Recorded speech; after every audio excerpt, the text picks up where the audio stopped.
Fine. सो आज का जो हमारा सबसे पहला पॉइंट है वो है बेसिकली पावर के बारे में। ठीक है, इलेक्ट्रिकल पावर क्या होती है। अब इलेक्ट्रिकल पावर का बेसिक मतलब है, देखो पावर होता है rate of doing work, right. So simple सी बात है, वैसे हम लोग पावर को एक्सप्रेस कैसे करते हैं, V इंटू आई। ठीक है, 10th स्टैंडर्ड से हम लोग ये कंक्लूजन को पढ़ते आ रहे हैं। मैं ज्यादा डिटेलिंग में इसके बारे में बात नहीं करूंगा क्योंकि हम लोग इसको जानते हैं।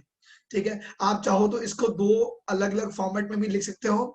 एक लिखा जा सकता है power is equal to I square R, और एक लिखा जा सकता है power is equal to V square by R. Please ध्यान रखिए, पावर जहां पे आपको सीरीज कॉम्बिनेशन में रेजिस्टेंस दिखते हैं, जहां पे आप लोगों को सीरीज कॉम्बिनेशन में रेजिस्टेंस दिखते हैं, वहां पे हमेशा P is equal to I square R लगाइए, क्योंकि सीरीज में करंट कांस्टेंट रहता है। वहीं जहां आपको पैरेलल कॉम्बिनेशन दिखता है, वहां पे आई ऑलवेज रिकमेंड कि आप ये वाला फॉर्मूला लगाइए कि पैरेलल में V कांस्टेंट रहता है। ठीक है, तो दो वेरिएंट्स रहेंगे, ये ऐसा रहेगा। ये पावर बेसिकली एक बैटरी की पावर निकालनी हो तो VI लगाइए कि वो बैटरी टोटल पोटेंशियल कितना विदहेल्ड कर रहा है और कितना करंट एक्चुअल में सिस्टम में देता है। ये जनरली फॉर्मूला वहां लगना चाहिए जहां पे बैटरी की पावर पूछी गई हो। ठीक है, बाकी रही बात हीटिंग इफेक्ट की, तो वो क्या कंसर्न है, चलिए इसके बारे में बात कर लेते हैं। ओके, इसने आई थिंक डॉट बना दिया, प्लीज उसको रिमूव कर दीजिएगा, मैं डिसेबल कर दूं। Thank you. एक ये भी है।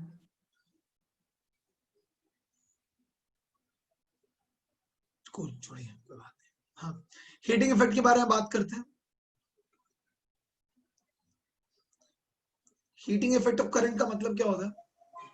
हीटिंग इफेक्ट ऑफ करंट का मतलब है, देखो पावर का फॉर्मूला होता है rate of doing work. Power लिख दिया हम लोगों ने VI, तो DW क्या हो जाएगा, VI dt। Let's integrate the two, हमारे को क्या मिल जाएगा, वर्क डन मिल गया। ठीक है, that is nothing but VIT।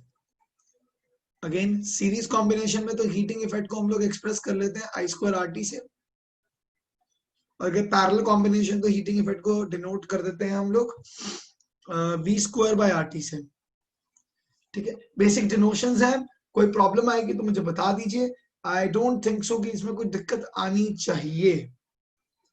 ठीक है, बहुत ही सिंपल सी बातें हैं। कहीं आपको वेरिएंट करंट जो है टाइम का फंक्शन दिया हुआ है या ऐसा कुछ दिया हुआ है, तो यहाँ पर हम लोग ये इक्वेशन भी लगा सकते हैं।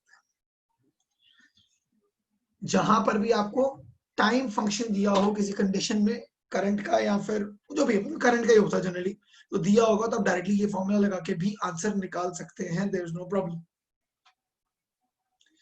ठीक है, so let me move ahead and let's go beyond this topic, because see this is really a simple problem।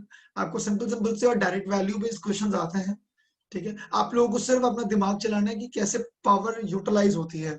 यहां से मुझे एक बात बहुत इंपॉर्टेंट और बहुत इंटरेस्टिंग सा रिलेशन याद आया है, that is known as rating of a system, rating of an instrument और बल्ब,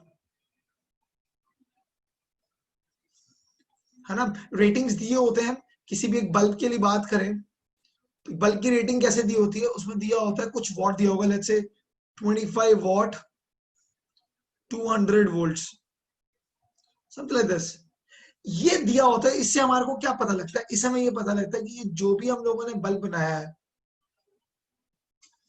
है ना, इस बल्ब का बेसिकली रेजिस्टेंस कितना है। देखो आपको P दिया हुआ है और V दिया हुआ है, तो V square by R is equal to P है। तो इसका मतलब R निकालना हो तो हम लोग क्या कर सकते हैं, V स्क्वायर बाय P लिख सकते हैं। तो डायरेक्टली ये रेटिंग से हमें रेजिस्टेंस मिलती है। अब यहाँ देख सकते हैं आप, 200 का स्क्वायर बाय 25 कर दीजिए, तो आपको सिंपली आंसर मिल जाएगा, कितना आएगा, 1600 ओम्स। सही है, 16,000 ओम्स, 16,000 आएगा ना, 200 इंटू 8 आएगा, नहीं ठीक है, 1600 ओम्स करेक्ट है। तो रेजिस्टेंस मिल जाता है। अब यही देखिए, अगर आपको बाई चांस क्वेश्चन पूछ ले कि एक बल्ब ऐसा है, एक और बल्ब यहाँ पे सीरीज में लगा दिए, दो बल्ब, ठीक है, एक बल्ब है B1, एक बल्ब है B2। अब B1 और B2 के अक्रॉस हम लोगों ने एक बैटरी अटैच कर दी।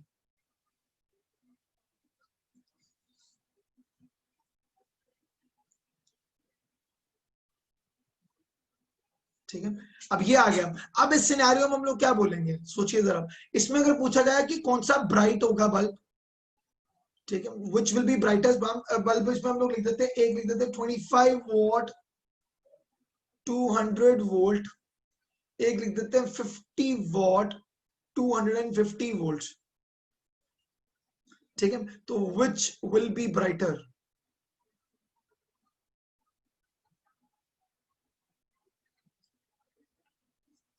तो कैसे पता लगेगा? सिंपल सी बात है, जिसकी रेजिस्टेंस ज्यादा होगी उसकी हीटिंग इफेक्ट ज्यादा होगी।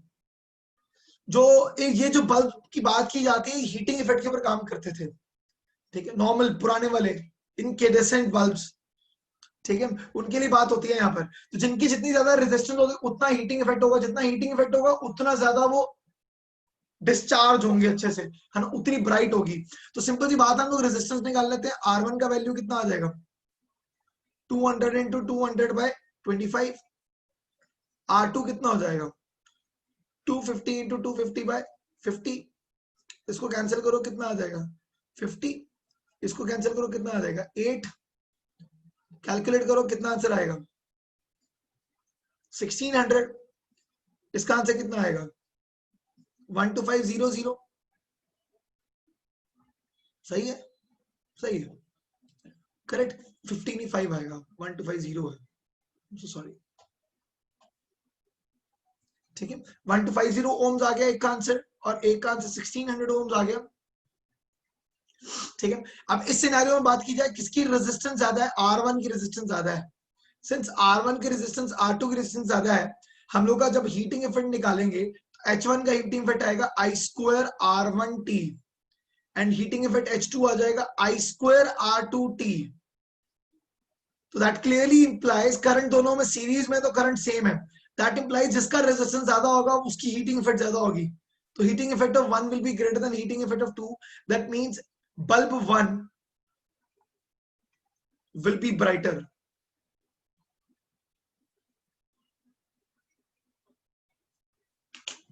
ठीक है, प्लीज ये लिख लीजिए, इसके ऊपर नीट में क्वेश्चंस आते हैं। सर या क्या सर फिर अगर सपोज अगर पैरेलल में हुआ तो फिर कैसे चेक करने का, वही सेम पहले बताता हूँ, बताता हूँ, इतना लिख लो पहले, इतना लिख लो पहले की बात। अरे में उल्टा हो जाएगा। एग्जैक्टली।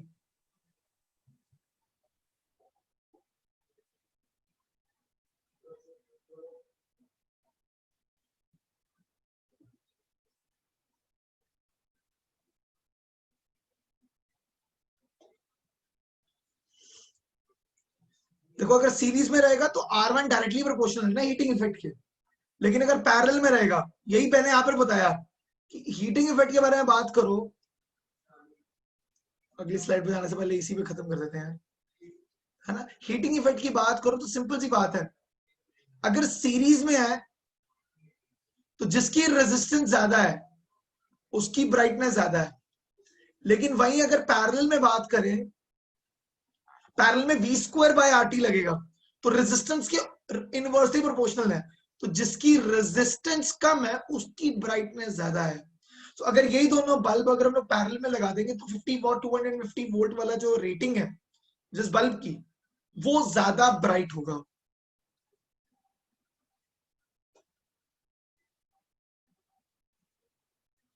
बच्चा, मैंने अभी तक सिर्फ पावर के बारे में बात किया है। एक बार कोई बच्चा आई थिंक लेट ज्वाइन किया है, बता देता हूँ मैं। अभी तक सो फार हम लोगों ने जिसके बारे में बात की है, हम लोग पावर के बारे में बात करते हैं। मैंने बोला पावर का फॉर्मूला VI रहता है। कभी भी बैटरी के बारे में बात करनी हो, बैटरी की पावर के बारे में बात करनी हो, तो इट्स ऑलवेज रिकमेंडेड कि आप VI फॉर्मूला लगाइए, ठीक है। उसके अलावा अगर आपको रेजिस्टेंसेस के क्रॉस कभी पावर निकालनी है तो देखना पड़ेगा, अगर सीरीज कॉम्बिनेशन में तो I स्क्वायर R लगा दीजिए, अगर पैरेलल में है तो V स्क्वायर बाय R लगा दीजिए, क्योंकि सीरीज में करंट कांस्टेंट रहता है, पैरेलल में पोटेंशियल कांस्टेंट रहता है। सिमिलर इफेक्ट से हम लोग हीटिंग इफेक्ट के बारे में बात भी करते हैं। हीटिंग इफेक्ट का फॉर्मूला VIT रहेगा। कभी भी आपको वर्क डन बाय बैटरी निकालनी है तो VIT लगाइए, ज्यादा प्रेफरेबल सोल्यूशन है। अगर आपको रेजिस्टेंस के क्रॉस हीटिंग इफेक्ट निकालना है तो इट्स ऑलवेज रिकमेंडेड कि आप I स्क्वायर RT लगाइए अगर सीरीज में है, और V स्क्वायर बाय RT लगाइए अगर पैरेलल में है तो, ठीक है। ये हम लोगों ने सो फार पढ़ा है। इसी के बारे में आगे मैंने बात की कि अगर रेटिंग के बारे में बात की जाए तो रेटिंग ऑफ अ बल्ब, ठीक है, कैसे दी जाती है, एक पावर दी जाती है और एक वोल्टेज दी जाती है, वो भी हम लोगों ने यहाँ पर लिख दिया। यहाँ पर समझने वाली बात ये है कि बहुत बड़ी इंटरेस्टिंग बात है कि हम लोग रेजिस्टेंस तो डायरेक्टली रेटिंग से निकाल ही सकते हैं, वो मैंने यहाँ पर डायरेक्टली लगा के दिखा दिया आपको। तो रेजिस्टेंस तो निकाल लेंगे, अब अगर सीरीज में है तो हीटिंग इफेक्ट के ऊपर डिपेंड करता है कौन बल्ब कितना ब्राइट होगा। ज्यादा हीटिंग इफेक्ट होगा, ब्राइटनेस ज्यादा होगी, हीटिंग इफेक्ट कम होगा, ब्राइटनेस कम होगी, क्योंकि इनकैंडेसेंट बल्ब सिर्फ heating effect of the tungsten coil inside the bulb, उसी के ऊपर डिपेंड करता है कि इतना हीट हो रहा है कि उतनी ही लाइट वो बाहर निकालेगा। तो हीटिंग इफेक्ट जो है वो सीरीज कंडीशन में आई स्क्वायर आर टी से निकाला जाता है। इसीलिए हम लोग यहाँ पर बोल रहे हैं कि सीरीज वाले सिनेरियो में जिसका रेजिस्टेंस ज्यादा होगा उसका ब्राइटनेस उतना ज्यादा होगा। वहीं पैरेलल में उल्टा रहेगा, क्योंकि पैरेलल में V square by R T लगना है, तो जिसका रेजिस्टेंस कम रहेगा उसका उतना ज्यादा ब्राइटनेस ज्यादा होगा। ठीक है, तो अगर ऐसे दो बल्ब दिए हुए, दो अलग अलग रेटिंग के, जैसे यहाँ पर देखा जाए, अगर बल्ब वन का रेजिस्टेंस कंपैरेटिवली ज्यादा है तो सीरीज में बल्ब वन ज्यादा तेजी से ब्राइटनेस ज्यादा होगी, और वहीं पैरेलल में लगा दोगे तो बल्ब बी टू की ब्राइटनेस ज्यादा होगी। Yes Sanjana, please tell me. Sir एक सिमिलर क्वेश्चन देखा था जिसमें लाइक दे गिव लाइक अलग अलग वोट के बल्ब और हीटर टू ऐसे अलग अलग बहुत सारे दिए थे, तो उन्होंने ये मेंशन नहीं किया था कि वो सीरीज में है कि पैरेलल में, तो हमें क्या करना है? वीआईटी कुछ नहीं कर सकते, जहां मेंशन नहीं है और जहां मेंशन नहीं, जनरली वैसे वो सीरीज होता है। ठीक है, या तो लिखा हुआ attached in parallel word use किया तो गुड है। हीटिंग इफेक्ट ऑफ, अच्छा हीटर वाले में भी होता है, हीटर कॉइल भी तो ऐसी है, जितना ज्यादा कॉइल का रेजिस्टेंस होगा उतना ज्यादा वो हीट अप होगा, जितना ज्यादा हीट अप होगा उतनी वो रेड हॉट ज्यादा होगी, खत्म होगी बात, उतनी कलर उतना ब्राइट ज्यादा होगा। तो वही सेम कॉन्सेप्ट लगाने हैं। हाँ, जहां आपको कुछ गिवन ही नहीं दिया तो इट्स ऑलवेज गुड कि आप उसको सीरीज में मान के चलिए, वीआईटी लगा दीजिए, क्योंकि वीआईटी लगाते हुए आप आई फाइंड करेंगे। अब आई फाइंड करने के लिए आपको पता होना चाहिए ना रेजिस्टेंस पैरेलल में है या सीरीज में। तो इन शॉर्ट आप eight the end of the day आप उसको सीरीज में ही लेट करने वाले हैं, तो इट्स ऑलवेज रिकमेंडेड कि आप उसको सीरीज मान के आंसर निकाल दीजिए। ठीक है, वैसे 99% केसेस में आपको ऑप्शन में गिवन दिया होता है कि these two are attached on a combined structure, या कुछ भी दिया हो सकता है, आई डोंट नो। ठीक है, बट जो भी चीजें नहीं गिवन है अगर, तो 1% तो फिर सीरीज मानिए। ओके सर, कूल, आगे बढ़े बच्चा। अभी किसी को दिक्कत यहाँ पर सो फार? इट्स क्वाइट सिंपल, बड़े बेसिक से क्वेश्चंस आते हैं। तो जैसे अभी अंजना ने भी इन्फॉर्म कर ही दिया कि नीट में ऐसे क्वेश्चंस आते हैं। ठीक है, and it is an important category, तो मैं जरूर बोलूंगा कि इसको जरा ढंग से देखिए। ओके, लेट मी सी। और क्या सर वो क्वेश्चन जो दीदी ने बोला, उस केसेस में अगर सर्किट ना दिया हो तो हमें अज्यूम ये करना चाहिए कि सीरीज में कौन ज्यादा ये दे रहा है। बिल्कुल वैसे भी कह सकते हैं। बिल्कुल दोस्त, बिल्कुल हमें लेट करना ही पड़ेगा।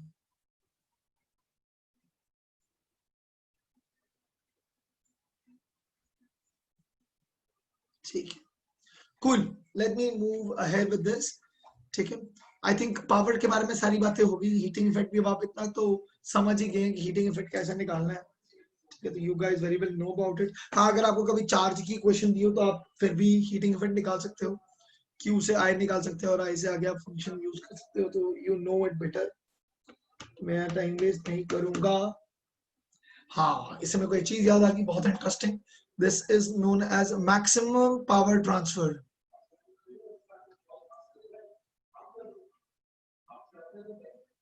मैक्सिमम पावर ट्रांसफर का बेसिक फंडामेंटल क्या था? देखिए, जो आज का बेसिक लेक्चर रहेगा बच्चा, शुरुआत का आधा घंटा, मतलब another half an hour, I will be talking much on the competitive focus term only। ठीक है, मेरा कंसर्न रहेगा आपको जैसी बेसिक प्रॉब्लम्स आती हैं उनको कैसे आसान करना है, मैं वो सिखा रहा हूँ आपको। ठीक है, furtherly then we'll move ahead to potentiometer and the different meters, we will be going into that and we will be winding it up today। ठीक है, तो वो मैं जरूर बताऊंगा ये आप लोगों को। ठीक है, लेकिन अभी के लिए जो हमारा मेन कंसर्न रहेगा, मैक्सिमम पावर ट्रांसफर क्या होता है, ग्राफ कैसे बनते हैं and what not. So we're going to talk about that now. So let's see and let's understand what exactly it is. See, it's a very clear scenario. Let me attach a battery to it. Now, a battery is ideal if I don't put an internal resistance to it. But the moment I put an internal resistance, that implies it's the EMF. Correct. Now we have got an internal resistance of R. इस battery की EMF E मान लो, और इसके across, इसके around एक capital resistance R मैं इसके साथ अटैच कर देता हूं. कूल है बच्चा. अब यहाँ पर क्या बोला था, मैक्सिमम पावर कैसे डिफाइन होगी बच्चा. इट्स क्वाइट सिंसियरली, बहुत सिंपल सी बात है. दोनों रेजिस्टेंसेस सीरीज में है तो R इफेक्टिव निकाला जाए, that will be R plus R. As simple as that. यहां पर आप एक बात समझ लीजिए, अगर मुझे कभी भी मैक्सिमम पावर ट्रांसफर निकालनी है तो पावर का बेसिक फॉर्मूला क्या होगा, I square R plus R. अब अगर मुझे मैक्सिमम पावर निकालने की, कितनी रेजिस्टेंस हो कि इसके अक्रॉस, इस रेजिस्टर के अक्रॉस मैक्सिमम पावर ट्रांसफर हो, ठीक है, तो मैं क्या करूंगा, मैं कहूंगा कि मुझे नहीं पता, इसकी वैल्यू निकालनी पड़ेगी. तो what I do is I do dp by dr equals to 0. Maximum minima के कॉन्सेप्ट लगाऊंगा. मैक्सिमा की कंडीशन है, ठीक है. अब आप चाहो तो आप इसकी इक्वेशन को बहुत आसानी से यहाँ पे फिट इन कर सकते हो और आप फाइंड कर सकते हो कि किस तरीके से हम लोग मैक्सिमम पावर कंडीशन पे लगाने वाले हैं, ठीक है. सॉरी, अब लगा के देख लीजिए जरा क्या आएगा. I स्क्वायर वैसे का वैसे रहेगा, कांस्टेंट टर्म है. सही है भाई. हाँ, ठीक है. तो I square R plus R है. अगर आप चाहो तो इसको इक्वेट भी कर सकते हो. I स्क्वायर इक्वल टू 0 आ जाएगा, कुछ आप बनता ही नहीं है, क्योंकि अगर ये 0, इसका मतलब इन एक्चुअल मैक्सिमम कब बनेगा, जब R is equal to R आ जाएगा. बेसिकली मैक्सिमम पावर, इस पूरे इक्वेशन से हम लोगों को ये चीज मिली है कि अगर आपका इंटरनल रेजिस्टेंस एक्सटर्नल रेजिस्टेंस के बराबर है तो एक्सटर्नल रेजिस्टेंस को मैक्सिमम पावर मिलने वाली है, अदर देन दिस नहीं मिलेगी, ठीक है. अगर आपकी रेजिस्टेंस इंटरनल रेजिस्टेंस से छोटी रहेगी तब भी पावर कम होगी, ज्यादा होगी तब भी कम होगी. So this becomes graph of it, maximum power. ये P मैक्सिमम है जो आप डिलीवर कर सकते हैं, ठीक है. आप यहां पर चाहें तो आप निकाल भी सकते हैं P मैक्सिमम का वैल्यू कितना होगा दोस्तों, जरा देखिए. I स्क्वायर R आना चाहिए ना, ठीक है. अब I स्क्वायर R निकालने के लिए मैं क्या कर सकता हूं, मैं चाहूं तो, अच्छा चलो ऐसे लिखता हूं, ये मैक्सिमम पावर होगी across the resistance R. Cool है. अब I को हम लोग क्या लिख सकते हैं, E upon R plus R का होल स्क्वायर इंटू R. खत्म होगी बात. ये मैक्सिमम पावर डिलीवर कर रहे हो आप, ठीक है. तो इस कंडीशन में जो स्मॉल रेजिस्टेंस के बराबर हो, ये रेजिस्टेंस है, रेजिस्टेंस 0 से या कम वैल्यू से आगे एक्सीड करती जा रही है, जैसी कैपिटल R की वैल्यू स्मॉल r के बराबर हो जाएगी, मैक्सिमम पावर डिलीवर होगी. उससे कम या उससे ज्यादा, दोनों ही सिनेरियोज में जो पावर है वो कंपैरेटिवली कम होती है deliver to the external resistance capital R. Do remember this, this is really interesting and really important, ठीक है. इनका पूरा का पूरा रिलेशन में थेवेनिन्स थ्योरम से भी सिखाऊंगा आज. एक method I don't know, maximum लोगों ने कभी नहीं पढ़ा होगा, तो मैं आपको एक शॉर्टकट और पढ़ाऊंगा, थेवेनिन्स थ्योरम, ठीक है. सोचिएगा, बहुत आसान है. डिटेल चाहिए होगी तो मुझे बताइएगा वंस मोर, ठीक है. बच्चा, मैं मैक्सिमम पावर की बात कर रहा हूँ, ज्यादा सोचना नहीं है बेटा. एक लाइन में बात करूं, जिसने मेरे को वंस मोर बोला है, भाई मेरे जो इंटरनल रेजिस्टेंस है उसके बराबर की अगर एक्सटर्नल रेजिस्टेंस होगी तो मैक्सिमम पावर डिलीवर हो जाएगी. खेल हो गया खत्म. अभी इस पूरे सिनेरियो में करंट निकाल सकते हो कि नहीं. करंट क्या होगा सिस्टम में, E upon R plus R. अब अगर मैं कहूं कि नहीं मुझे इसके अक्रॉस बताओ पावर कितनी है, तो ये क्या सीरीज में है. सीरीज में क्या फॉर्मूला लगाते हैं, I स्क्वायर R. ये देख मैंने वही लगाया कि इस रेजिस्टर के अक्रॉस क्या एक्सटर्नल रेजिस्टेंस लगना है, E upon R plus R का स्क्वायर करो इंटू R करो, आंसर आ गया. वही बता रहा हूँ. वो समझे, ठीक है. आगे बढ़ूं मैं, ठीक है. तो मैक्सिमम पावर ट्रांसफर की इक्वेशन कंप्लीट हो गई, सॉरी, मैक्सिमम पावर ट्रांसफर की थ्योरम कंप्लीट हो गई है. 25 के ऊपर बड़े अजीब और गरीब से क्वेश्चन आते हैं, बड़े मजेदार से भी आते हैं. तो इससे मैं थेवेनिन्स थ्योरम आपको इंटरेस्टिंगली सिखाता हूँ. देखो थेवेनिन्स थ्योरम क्या कहती है. तो भैया जिन्होंने कभी नहीं पढ़ा, वैसे मेरे स्टूडेंट्स पढ़ लेते हैं, जो मेरे से पढ़े हुए हैं पिछले साल तक, उनको मैंने कहीं ना कहीं बताया है. आई डोंट नो मैंने अचीवर्स में बताया कि नहीं, मुझे याद नहीं है, बट कोई बात नहीं है. थेवेनिन्स थ्योरम क्या होता है, ठीक है। तो वैसे मैक्सिमम इसका यूज एडवांस वाले स्टूडेंट्स को ही होता है, लेकिन मैं अब nowadays I train my NEET के स्टूडेंट्स और जेई के स्टूडेंट्स को भी मैं थेवेनिन्स थ्योरम जरूर सिखाता हूँ। रीजन बीइंग इससे क्वेश्चंस बहुत इजी हो जाते हैं, ठीक है। अब सर आप वो क्वेश्चन एक्सप्लेन करने वाले थे पिछले क्लास वाला, मुझे याद नहीं कौन सा क्वेश्चन था, एनी हाउ चल बाद में करते हैं, ठीक है। एंड में सब एंड में मैं एक फ्लो में वो फ्लो खत्म कर लेते हैं। अब मैं यहाँ पर आपसे हेलो बच्चा, ओ हाय बच्चा, हेलो, ठीक है। अब यहाँ पर अगर मैं क्वेश्चन बनाऊं, लेट्स से मैं एक प्रॉब्लम थेवेनिन्स थ्योरम की क्रिएट करता हूँ, एक मिनट रुको, कोई क्वेश्चन ले लेते हैं, ठीक है। चलो छोड़ो, अपने मन से बना लेता हूँ मैं।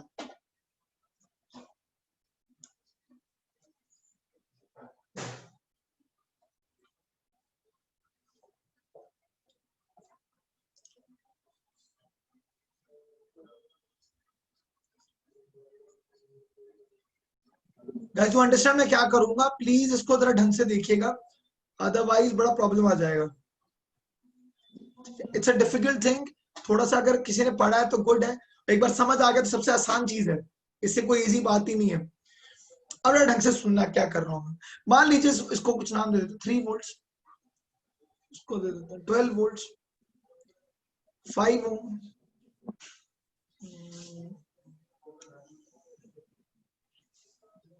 10 ohms, R 10 वोल्ट। अब मैंने बोला, अब जरा क्वेश्चन सुनिएगा जरा ढंग से, वो कहता find the value of R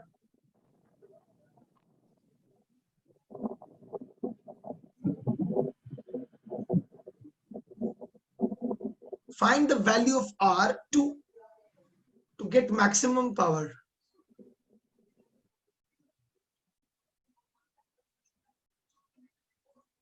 Across it. The question is really tough. We even don't know how to actually handle this type of problem. ठीक है, तो इस टाइप की प्रॉब्लम को हैंडल करने के लिए थेवेनिन्स थ्योरम सिखा रहा हूं, जरा ढंग से सुनना। हम लोग अच्छा लिख दिया ना, हाँ, ये मैंने एक्चुअली इंजीनियरिंग फर्स्ट ईयर या सेकंड ईयर में सीखी थी, ठीक है। तो मुझे भी किसी ने सिखाई नहीं थी, इंजीनियरिंग में हम लोग सीखते हैं, लेकिन ये मेथड मेरे को बहुत रिग्रेट हुआ था बाद में कि हमारे को टीचर्स ने क्यों नहीं सिखाया, ठीक है। कभी सिखाना चाहिए, so simple. See what you have to do is you have got an unknown position, right, that is R। एक काम करो, बस इस पॉइंट को A और इस पॉइंट को B इमेजिन कर लो। प्लीज आप लोग इस डायग्राम को दोबारा ड्रॉ करेंगे, मैं इसी में कर रहा हूं। ये अननोन R निकालना है, ये जो भी अननोन है मैं इसको रिमूव कर देता हूं। मैंने 2 ओपन स्विचेस बना दिए A एंड B, ठीक है। तो स्टेप वाइज लिखता रहता हूं, मैं आगे स्टेप लिखता रहता हूं। ओके बड़ी, एक मिनट। स्टेप 1, ठीक है।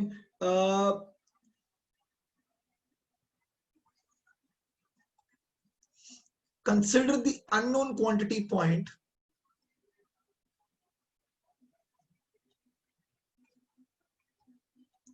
as open circuit.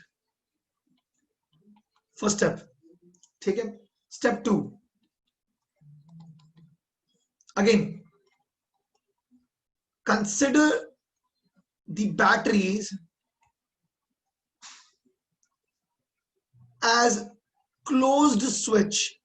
प्लीज ध्यान रखना, अगर इंटरनल रेजिस्टेंस दिया तो उसकी रेजिस्टेंस काउंट करनी है, लेकिन अगर नहीं दिया तो consider it as a close switch wire, simple normal wire है, there is no battery then, ठीक है। Consider the batteries as closed switch and find effective resistance across A and B। Bracket में लिखता हूं, this resistance is known as, बच्चा कोई बात नहीं, अंग्रेजी लिख रहा हूं अभी, एंड मैं पूरा एक बात में समझा दूंगा जो स्टेप्स लिखा हूं। दिस रेजिस्टेंस, मैं क्या बोला था, दिस रेजिस्टेंस इज है, ये इन लग रहा है, बहुत बढ़िया, हाँ, is known as Thevenin's resistance.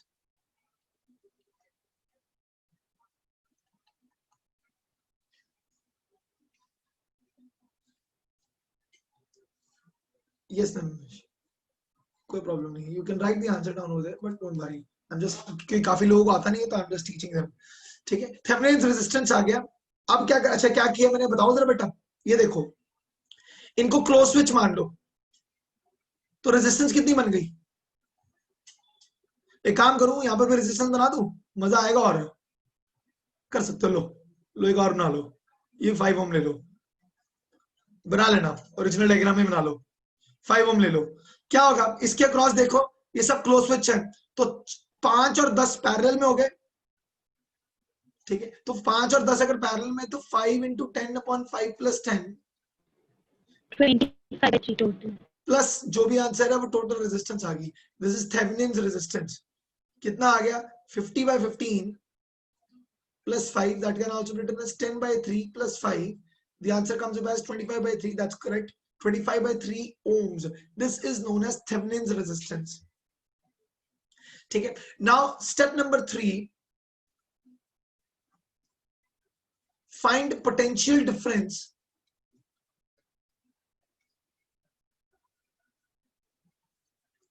between A and B. ठीक है बच्चा, एक चीज जरा देखना यहाँ पर पोटेंशियल डिफरेंस निकालने के लिए I need a step. See I have to consider the current flowing in this particular loop. See it's like this, the current is going in this direction. I see it's starting from positive terminal, this is actually helping the circuit in the same flow. ठीक है, तो total battery का value कितना हो गया 15 volt, current कितना और resistance कितना है 15 ओम। तो I can find current in the entire system, that is nothing but 15/15। The answer is 1 ampere. ठीक है, now this resistance is gonna help me, this resistance is gonna help me find out the potential between the 2 points. Okay, please do understand, यहां तक किसी को नहीं समझ आया पहले तो वो बताएं। As you go to 1, I know this method answer is 10 I think. Okay, we'll see, no problem. Guys, यहां तक किसी को कोई प्रॉब्लम है बता दीजिए। अभी मैं थर्ड स्टेप कंप्लीट नहीं किया। थर्ड स्टेप करने के लिए मुझे VA और VB के बीच में पोटेंशियल निकालना है। तो बच्चा let's try and put in the original method of Kirchhoff current law. VA तुम पॉजिटिव टर्मिनल को हिट किए तो माइनस सेगमेंट यूज करोगे -10, है ना। आगे चलो, करंट नीचे जा रहा है, तुम भी नीचे जा रहे हो, लूप ऐसा आएगा ना। Understand this please. मैं किसी थोड़े हल्के से कलर से बना देता हूं। ऐसे जा रहे हैं ना हम लोग, तो अंडरस्टैंड देता हूं अगेन। ठीक है, VA से स्टार्ट हुए -10, करंट नीचे जा रहा है, तुम भी नीचे जा रहे हो, -10 अगेन, क्योंकि -10 into I होना था, -IR। गाइस समझ आ रहा है कि नहीं, -IR। अब तुम यहां पर आए, बच्चा ये तो ओपन सर्किट है, ओपन सर्किट में इसके अक्रॉस तो कुछ करंट फ्लो ही नहीं कर रहा, तो ये तो खत्म हो गया। Last point -VB is equal to 0। Please अगर किसी को ये नहीं आता है तो ये लोग प्लीज समझ लो, जिस भी ओपन एंड तुम स्टार्ट करते हो वो पॉजिटिव कंसीडर कर लो। आगे जाओ, नॉर्मल किरचॉफ लॉ लगाओ, पॉजिटिव प्लेट को हिट करोगे तो नेगेटिव टर्मिनल, इधर जाओ, लूप का डायरेक्शन और करंट का डायरेक्शन सेम है तो -IR। यहां पर सिंस कोई करंट फ्लो नहीं कर रहा है तो इसका मतलब क्या हुआ, you are ending up at point B, and point B जहां पे तुम खत्म हो जाते हो वहां पे लिख दो -VB is equal to 0।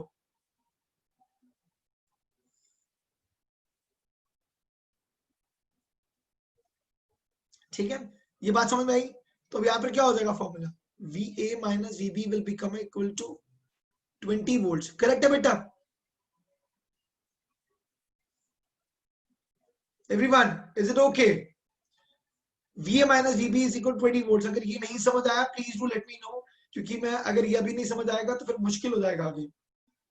और अगर समझ गए, याद है सुनी बोलो सर, फिर से बताओ ये वाला।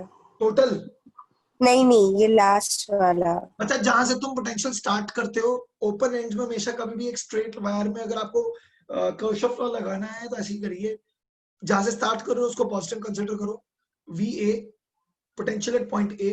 आगे जाओ, नेगेटिव सॉरी पॉजिटिव प्लेट को हिट किया तो नेगेटिव साइन लग जाएगा।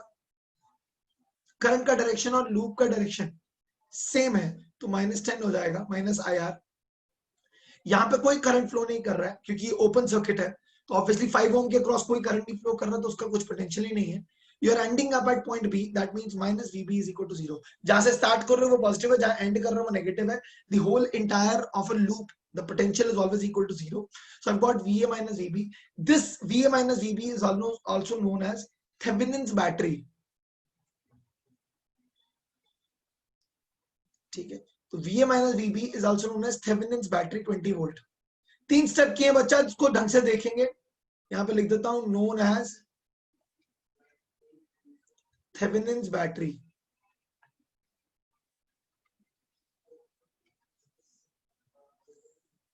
सही है, अभी आ गया। अब कुछ नहीं करना, अब आपके काम करिए, अब बहुत ही इंटरेस्टिंग पार्ट आने वाला है। Oh sorry,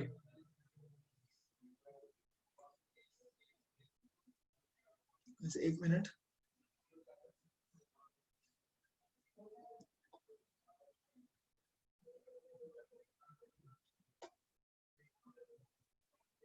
okay okay fine. तो यहाँ पे हम लोग क्या करेंगे, अब देखिए जरा ढंग से। तो what I'm gonna do is I'm gonna replace everything now. जो भी हमारे पास आया था, हम लोग जो भी Thevenin's resistance आया, everything whatever we have got, हम डायरेक्टली वो लगा देंगे। अब यहाँ पर हम लोग सिर्फ उसका एक फाइनल सर्किट बनाते हैं, that is Thevenin's battery, which is of 10 volts, 20 volts, है ना। VA is positive plate, VB is negative plate, correct. ये हम लोगों ने रिप्लेस कर दिया। तुम्हें थेवेनिन्स रेजिस्टेंस पता है और तुम अननोन रेजिस्टेंस फाइंड करना चाहते थे। Thevenin's battery, Thevenin's resistance means Thevenin's battery का इंटरनल रेजिस्टेंस हो गया एक तरीके से, समझ गए हो। अब तुम्हें क्या फाइंड करने को बोला था, आर की वैल्यू कितनी होगी ताकि मैक्सिमम पावर ड्रॉप हो। और मैक्सिमम पावर के एक सिनेरियो में मैंने क्वेश्चन में क्या बताया था कि the internal resistance should be equal to capital R. That implies for maximum power transfer, capital R should be equal to Thevenin's resistance. Thevenin's resistance की वैल्यू कितनी है, 25/3 ohms, and that is the only entire answer. In short, इस question को which seems impossible, जब original यहाँ पे R लगाया हुआ था, आपने कुछ नहीं करना, उसको इग्नोर करो, Thevenin's resistance निकालो, जो भी रेजिस्टेंस का आंसर आया डायरेक्टली आंसर था। ठीक है, अगर आपको ये तो मैंने समझाया और मैंने पढ़ाने लग गया, अगर आप लोगों को ऐसे क्वेश्चन आते तो आप डायरेक्टली एक नॉट इवन 10 सेकेंड्स अभी आंसर निकाल सकते थे, which seems like 15 minutes problem. आप इसमें केवीएल लगाती हो, थिंक अबाउट इट। आप केवीएल लगाओ, एक लूप, दो लूप, दोनों लूप का आंसर निकालो, I1 निकालो, I2 निकालो, R निकालो, फिर भी आपको क्लियर आंसर नहीं आएगा। Which actually takes 15 minutes, it takes not even 15 seconds to solve the problem. And what is the method? It's so simple, it's a stupid method. जो अननोन चीज है, जिसके अक्रॉस आपको चीजें निकालनी है, उसको ओपन कर दो और बाकी सब में पहले बैटरीज को क्लोज सर्किट मान लो, नेट रेजिस्टेंस निकाल लो और फिर एक लूप दिखेगा, उस लूप को सॉल्व करके उसका करंट का इक्वेशन निकाल लो और VA minus VB निकाल लो, which is known as Thevenin's battery. Thevenin's battery का इंटरनल रेजिस्टेंस Thevenin's रेजिस्टेंस है, जो अननोन क्वांटिटी के क्रॉस जो भी आपको निकालना है वो डायरेक्टली वैल्यू पुट करो and you got the answer.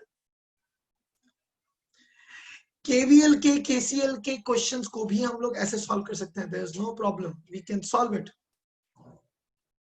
ठीक है, मान लीजिए यहाँ पे मैंने अननोन रेजिस्टेंस की जगह 5 ओम रेजिस्टेंस दिया होता और मैं आपको बताता हूं, मैं आपसे पूछता हूं, no I just need the current across 5 volt 5 ohm resistance, तो क्या हो जाता, थेवेनिन्स बैटरी निकालते, थेवेनिन्स रेजिस्टेंस निकालते और जिस क्वांटिटी के अक्रॉस आपको करंट चाहिए था आपने उसको पहले ओपन कंसीडर कर लिया था। अब एंड में जब आप फिट कर रहे हो तो फिट करते वक्त वो R नहीं वो 5 होगा। आपको ये पता 25/3 है, आपको ये पता 5 है, आपको थेवेनिन्स बैटरी पता है, आप रेजिस्टेंस को सीरीज में ऐड करके करंट निकाल सकते हो। ले बच्चा कर दिया ना हमारे को क्वेश्चन। आप ये देखो, अगर आपको ये सिस्टम समझ में आए, सोचो 5, मैं आपको 5 मैं बोल रहा हूँ, I am placing a 5 ohm resistor here. अब मेरे को 5 ओम के अक्रॉस करंट चाहिए, आप नहीं निकाल सकते। अब देखो बिना पेन उठाए आप आंसर निकाल सकते हो।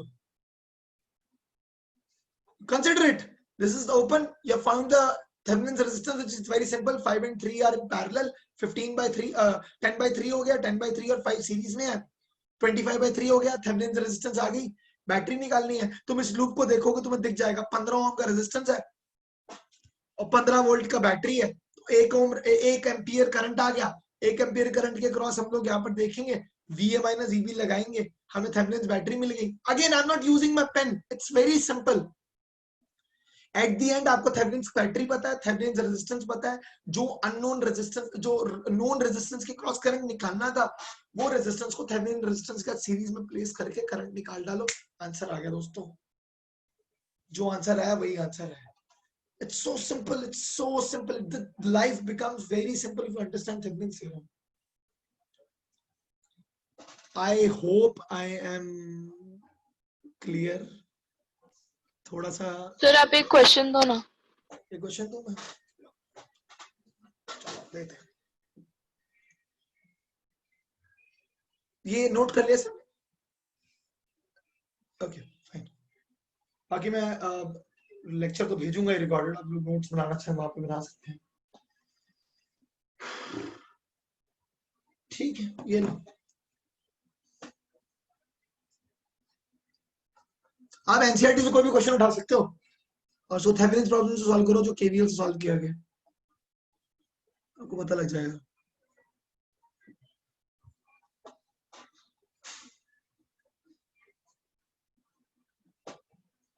लो सिंपल सही है क्वेश्चन, मैक्सिमम पावर वाला ही निकाल लेते हैं। चलो छोड़ो, जिस टाइप के क्वेश्चन आते हैं मेंस में और नीट में वही पूछता हूँ।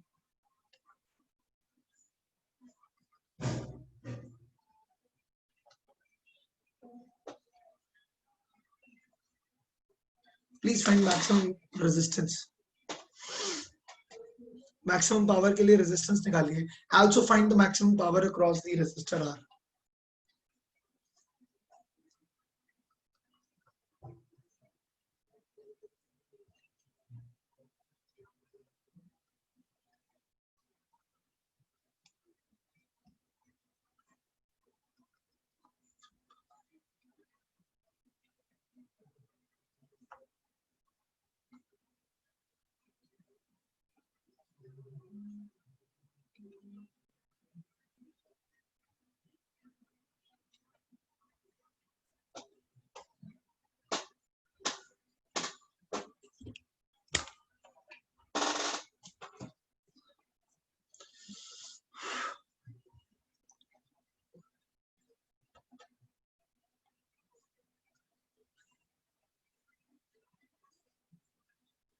जी नोट कर लीजिए, मैं पिछला पेज दे रहा हूँ, जरा लोगों ने जरा नोट नहीं किया, देखें note it down.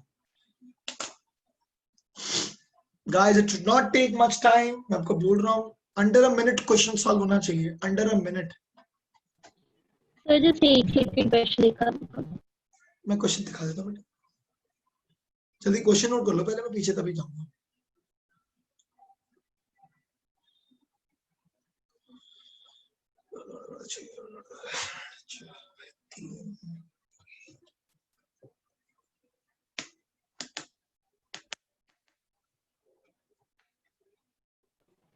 Yes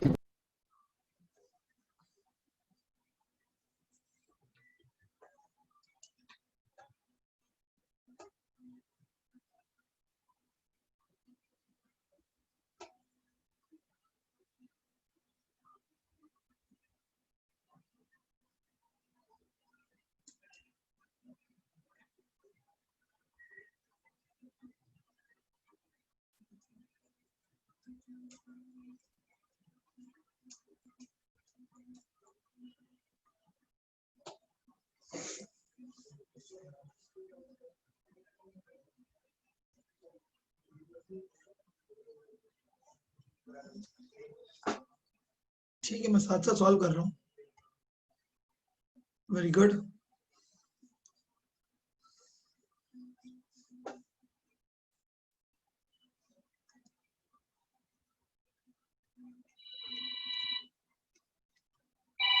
guys एक मिनट, हम थेवेनिन्स रेजिस्टेंस मिल गया। अब अगर मैं करंट निकालूं इस लूप में, करंट कैसे जाएगा, ऐसे जाएगा। करंट कितना होगा, 12 और 6 18, 18/6 दैट्स 3 एम्पियर। पोटेंशियल डिफरेंस निकाल लो तो VA +10 minus, I am going down, current is coming up, 4 into 3 12 minus VB equals to 0. That implies VB minus VA is equal to 22 volts. This is Thevenin's battery. This is Thevenin's resistance. That implies the internal resistance, the external resistance should be equivalent to 4/3 ohms. Now there will be two options carrying this particular thing because maximum power का magnitude भी मांगा है मैंने. So it's a very clear thing. Current निकालना है तो current आ जाएगा Thevenin's battery upon total resistance, which is R plus R. Now since it's the maximum power का question, तो R और smaller का value same है, तो double हो जाएगा, मतलब 8/3 हो जाएगा. So 22 upon 8/3. इसको आप कैंसिल करिए, 4 11 33/4 आ रहा है. ये करंट आ गया. अब यहां पर देखा जाए तो पावर निकालना है, तो I स्क्वायर पावर क्या आएगा, I स्क्वायर R. तो 33/4 into 33/4 I square R is 4/3. 4 cancel हो गया, 11 आ गया. अब आ गया हमारे पास, इसको मल्टीप्लाई करो, कितना आ गया, 330 and 33. हाँ सर, मुझसे गलती 63. Thank you. 363/4. I got it, guys. Answer आ गया. Now the problem seems so tough, but it becomes like real simple अब. ठीक है, तो चीजें आसान करनी है, यही काम है, यही काम हमारा होना भी चाहिए, है ना. तो अगर मैं आप लोगों के लिए थोड़ी आपकी जिंदगी आसान ना कर पाऊं तो फिर क्रैश कोर्स का फायदा नहीं है. कूल. 27 आगे घट रहा है क्या वो? नहीं, 27 कैसा है? नहीं सर, वो गलत है. हाँ ओके फाइन, ठीक है चलेगा. तो 90.75 राइट. क्वेश्चन समझिए, इट्स वेरी सिंपल. सिनेरियो बहुत आसान है. सही लिखा ना 90.7, ठीक ही है. ठीक है, वो गलत भी होगा तो समझ गए ना, मेन तो समझो. ठीक है, ऐसे इतनी गलतियां करता नहीं मैं. हाँ ठीक है, परफेक्ट. ठीक है, चलेगा. समझ आया, फील आया कि ओ वाह वाह लाइफ आसान हुई, है ना. तो लाइफ एक्चुअली इजी हुई है इससे, और आप लोगों को करनी है ये. अब मैं अब आगे आता हूँ और आप लोगों को क्या बताऊँ. Charging and discharging of capacitor की बात करते हैं. ये भी अलग फैक्टर है. ठीक है, इसमें बेसिकली फॉर्मूलाज ही याद होने चाहिए. डेरिवेशन के ऊपर मैं नहीं जाऊंगा क्योंकि जरूरत नहीं है. कोई क्वेश्चन नहीं पूछने वाला. जेईई एडवांस के लिए कोई तैयारी कर रहा है वो क्वालिफाई करिए, प्लीज मुझे मैसेज करिए कि मैं क्वालिफाई हो गया हूँ. ठीक है, अच्छे नंबरों से. तो कोई बच्चा अगर 200 नंबर लेता है 300 में से और क्वालिफाई हो जाता तो प्लीज टेक्स्ट मी. ठीक है, मैं पढ़ाऊंगा जरूर. हाँ जी, सब कराऊंगा बच्चा. ठीक है, बस यही प्रॉब्लम है कि मैं बस I have got half an hour, 45 minutes maximum.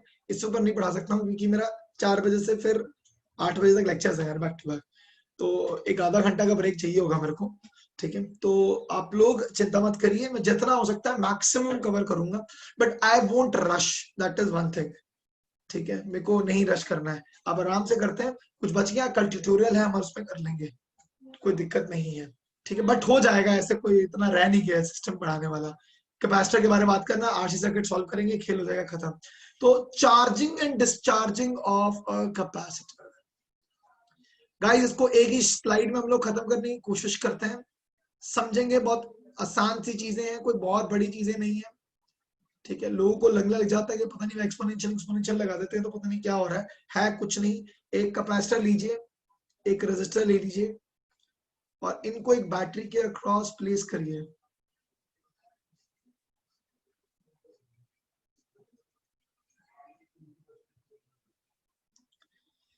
ठीक है, ये ऐसा कुछ काम कर रहे हैं. द मोमेंट आप बैटरी को बंद करेंगे, अनचार्ज कैपेसिटर था, चार्ज होना शुरू हो जाएगा. इसकी जो चार्जिंग है वो एक एक्सपोनेंशियली ग्रो करती है. Something like this. ठीक है, ये actually near to it parallelly जा रहा है. It will hit the maximum charge which is CV. एक बैटरी मैक्सिमम कितना चार्ज सेव कर सकती है, CV.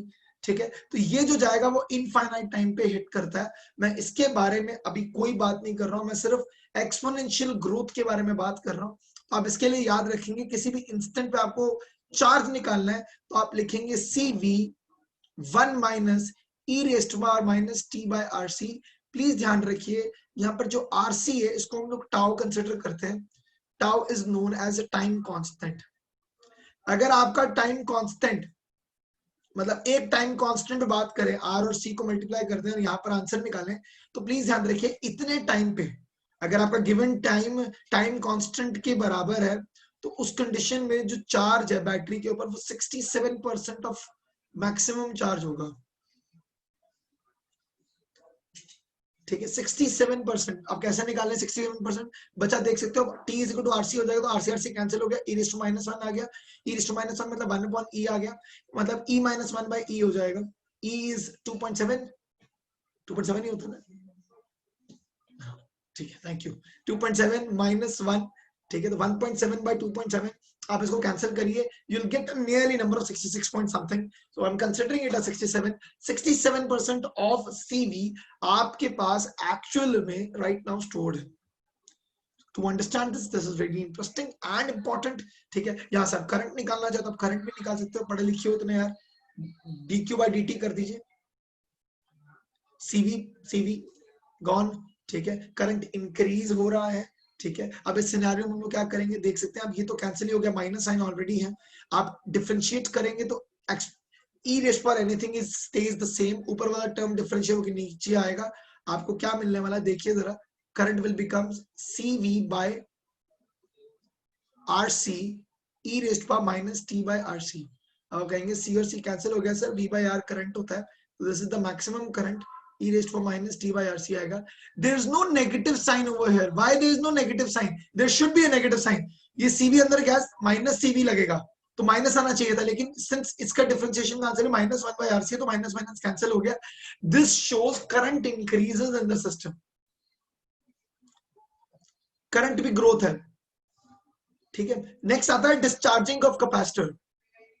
और दोस्तों जिन्होंने कभी नहीं पढ़ा सुनते रहे, आपको कुछ नहीं करना, आपको 2 फॉर्मूलाज पढ़ने हैं, खत्म. ये फॉर्मूला और टाइम कांस्टेंट के बारे में जान लीजिए, बस दैट्स इट. ये भी जानने की जरूरत नहीं है, नीट ज्यादा नहीं पूछे जाएंगे इसके ऊपर क्वेश्चन, कभी आ गया तो आ गया.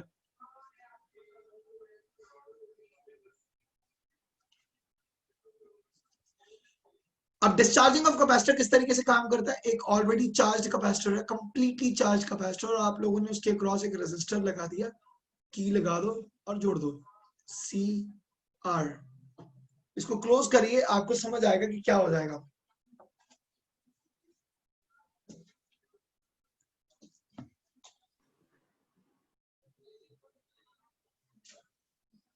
ठीक है, अब इस RC के क्रॉस अगर हम लोग कभी भी टोटल चार्ज निकाले तो ध्यान रखिएगा इसमें भी डिस्चार्ज का फैक्टर आएगा. डिस्चार्ज भी एक्सपोनेंशियल डीके होता है, it will not hit 0 so easily. ठीक है, नीचे डीके करेगा. अब यहाँ पर डीके का रेशियो क्या है, Q इज इक्वल टू, पहले इनिशियली Q0 था और डायरेक्टली एक्सपोनेंशियली वो नीचे गिर रहा है, -t by RC लग जाएगा, no 1 minus something. This implies अगर t का वैल्यू टाउ के बराबर कर दें तो क्या आएगा, तो उस समय जो चार्ज होगा वो कितना होगा, 34% ऑफ CV. समझ आया. आप कर सकते हैं 1 by E, तो Q अपॉन 2.7 आ जाएगा. आप सॉल्व करिए, you will get the answer. कोई दिक्कत? सर न्यूक्लियस चैप्टर में भी ऐसा ही है ना, न्यूक्लियाई चैप्टर में. हाँ, फैक्टर तो लगते ही हैं. एक्सपोनेंशियल डीके ग्रोथ जहाँ पे होगी वहां पे ऐसा होने वाला है. ये है सिर्फ वहां पर, ये नहीं है. सर हम LR सर्किट के लिए भी सेम फॉर्मूला यूज करते हैं ना, तो वैसे ही याद करते हैं, कुछ अलग कुछ नहीं है ना. बचा लगाना वहां पे. LR सर्किट असिस्ट मैच करवाऊंगा ही, मतलब आज नहीं, मतलब जब भी AC पे पहुंचूंगा तो मैं करवाऊंगा ही. तो जब LR सर्किट पढ़ाऊंगा तब भी मैं ये चीज बोलूंगा. आपको यहाँ पर भी किरचॉफ लॉ लगाना है, using the capacitors and all. ठीक है, अब मैं आपको, मेरा कंसर्न ये नहीं था सब कुछ बताना. अब देखो यहाँ पर भी करंट निकालो, यहाँ पर -I0 आएगा, बस अब ध्यान रखना है ना. अब यहाँ पे Q0 की जगह आप CV लिख सकते थे, कोई प्रॉब्लम नहीं है. Q0 का मतलब ही CV है, मैक्सिमम चार्ज जो वो विदल्ट कर सकता है वो CV ही है. ठीक है, अब मैं आप लोगों को थेवेनिन्स थ्योरम क्यों पढ़ाई,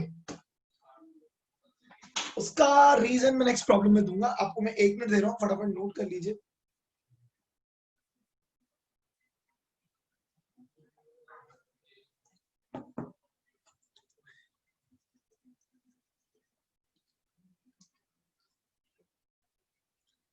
करूं? नोट कर लिया एवरीवन? जल्दी प्लीज। करंट इक्वेशन सेम रहेगा, बस minus I naught e raise पर minus t C t by R C आने वाला है। ठीक है, अब आरसी की जगह टाउ भी लिख सकते हैं, it's your choice, but there is no problem. ठीक है, अभी स्टडी स्टेट में नहीं पहुंचा हूं मैं, स्टडी स्टेट में पहुंचूंगा तो बात करूंगा। अब मैं फिलहाल आपको क्वेश्चन दे रहा हूं, क्वेश्चन बहुत ही interesting. Find time constant of following RC circuit. Question आएगा, देखना क्वेश्चन देता हूं मैं बड़े मजेदार सा। ये देखो, ओह मजेदार सा क्वेश्चन तुम आएगा। लो रेजिस्टेंस,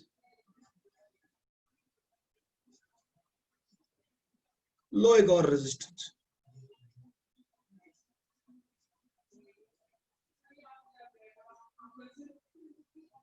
लो एक और रेजिस्टेंस, और मजेदार। Capacitor C, voltage V, 2V, ऐसा कुछ क्वेश्चन आ गया।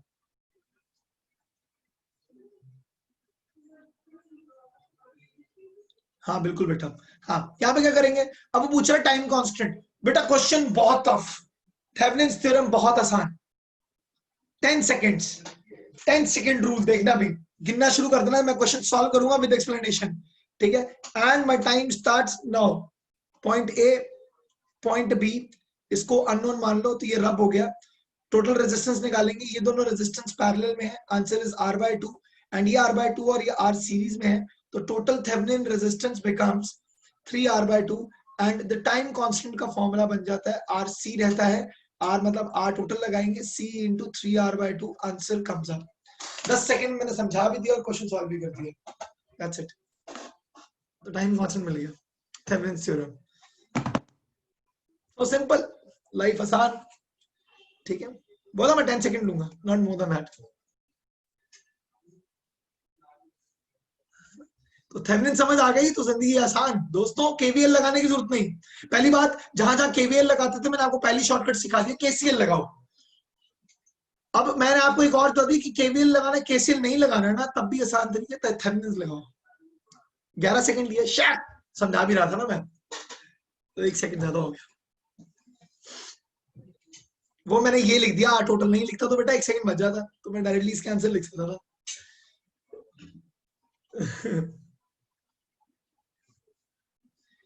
एक बार वापस प्लीज, कोई बात ही नहीं बच्चा, इसको अननोन मान लो। ठीक है, अब 10 सेकंड नहीं लगते, आराम से करते हैं। ए और बी है, आप उसको ओपन सर्किट कंसीडर कर लीजिए। थेवेनिन्स में ये अननोन क्वांटिटी मान लीजिए, उसको ओपन रखेंगे तो यहाँ पर बैटरीज सिंगल वायर की तरह काम कर रहे हैं। यहाँ पर आया करंट 200 में डिवाइड हो गया, इसका मतलब ये आर और ये आर पैरेलल में है, सो आर और आर मतलब R/2 हो गया। ये R/2 और ये आर सीरीज में आ गए, that is 3R/2। Thevenin resistance आ गई, जो भी थेवेनिन रेजिस्टेंस है that is the total resistance of the circuit, क्योंकि और कोई रेजिस्टर रह ही नहीं गया। कैपेसिटर सी है, टाउ क्या होगा, RC, लगा दीजिए, आंसर आ गया। टाइम कांस्टेंट का फॉर्मूला हमारे समझ में आ गया।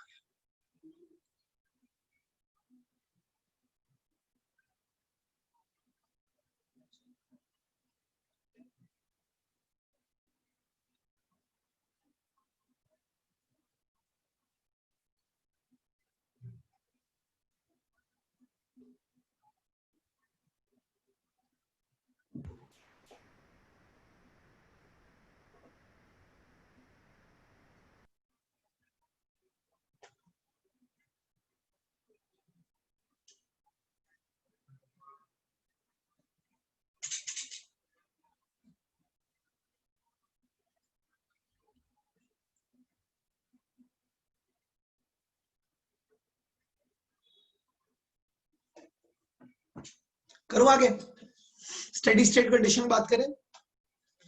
ठीक है, that will be the last part, मतलब मेरे सर्किट सारे कंप्लीट हो गए बेटा। उसके बाद मुझे Wheatstone bridge, sorry meter bridge और पोटेंशियोमीटर समझाना है, काम हो गया खत्म, आई एम फ्री, फुटेज खत्म। फिर गैल्वेनोमीटर और एमीटर वो समझ नेक्स्ट लेक्चर में भी सीख सकते हैं, आई मीन मैग्नेटिक इफेक्ट में भी सीख सकते हैं। चाहिए अगर आज समय मिला तो मैं आज ही खत्म कर दूंगा। ठीक है, ज्यादा खींचेंगे नहीं रबड़ की तरह उसको। ओके, अब स्टेडी स्टेट कंडीशन में बात किया जाए। हाँ, स्टेडी स्टेट कंडीशन की बात की जाए,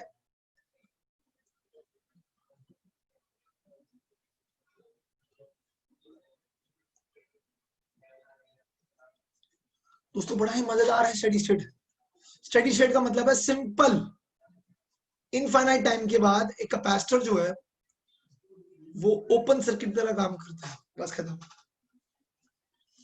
एट स्टेडी स्टेट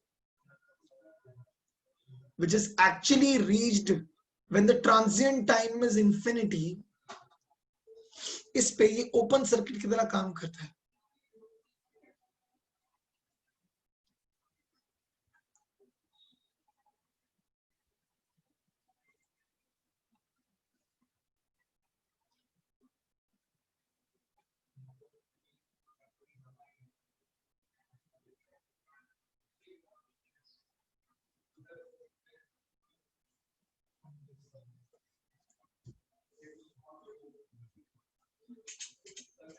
कूल है, आगे बढ़े। क्वेश्चन करता है सीधा यार, इसमें कुछ करने वाला नहीं है, क्वेश्चन आसान से होते हैं। आपको सिंपल सी बात है, अगर आपको क्वेश्चन में स्टेडी स्टेट वाला सिनेरियो दिया हो, उसको ओपन सर्किट मान के चल लो। मान लो ऐसा क्वेश्चन आ गया,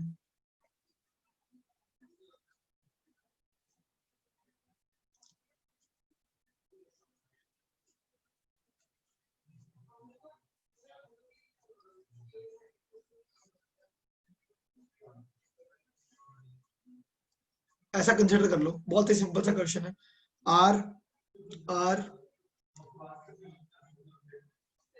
स्टेडी स्टेट सिनेरियो में आप इसको ओपन सर्किट मान लीजिए, बस खत्म होगी बात, खत्म। तो क्या हो गया, ये खत्म ही हो गया सर्किट। तो ये आर और ये 2R आपस में पैरेलल हो गए, खत्म हो गया। आप पोटेंशियल ड्रॉप निकाल सकते हो इस पूरे सर्किट में, ऑब्वियसली वो तो पहले पूरा बैटरी ही होगा। I have to attend this call. Let me resume. Okay, fine. बच्चे इसी में क्वेश्चन और भी आ सकते हैं, जैसे कि मेरे दिमाग में भी क्वेश्चन था, मैं क्वेश्चन लेकर आया था वैसे। Let me put that question over here. The question goes like this.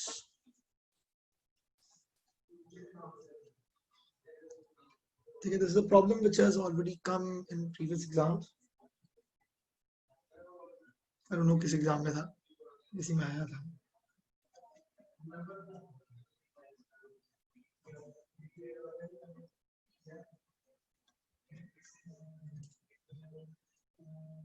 This is 20 volt battery. This is 5 ohm resistor, 10 ohms, 10 volts, 15 ohms. Right. So this is the capacitor C. अब आपको करना क्या है, आपको ये दिया हुआ कि स्टेडी स्टेट सिनेरियो में, in steady state condition, question ऐसे लिखा होता है, ये वो टर्म लिखा होगा, in steady state condition find the charge across capacitor C की वैल्यू दी हुई थी, जस्ट चेक, 5 माइक्रोफैरेड है, C इक्वल टू 5 माइक्रोफैरेड। ये क्वेश्चन है, I will give you a minute, think about it, नहीं हुआ तो मैं करता हूँ। This will be the last problem for steady state scenario. उसके बाद हम लोग मीटर ब्रिज एंड पोटेंशियोमीटर के ऊपर जंप इन करेंगे।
No, 315.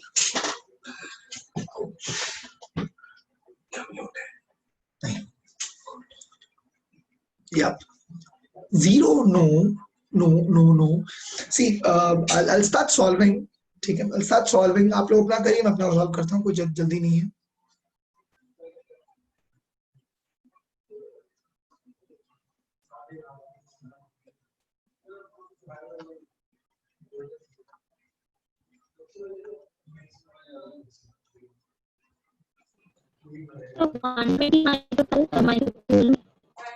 टाइप कर, सुनाई नहीं दे रहा.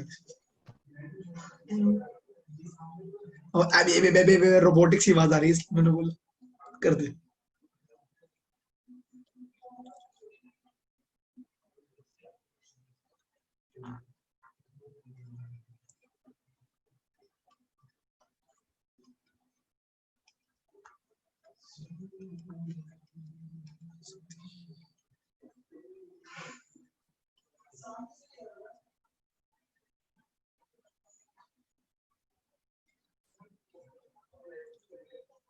Good good, got the answer.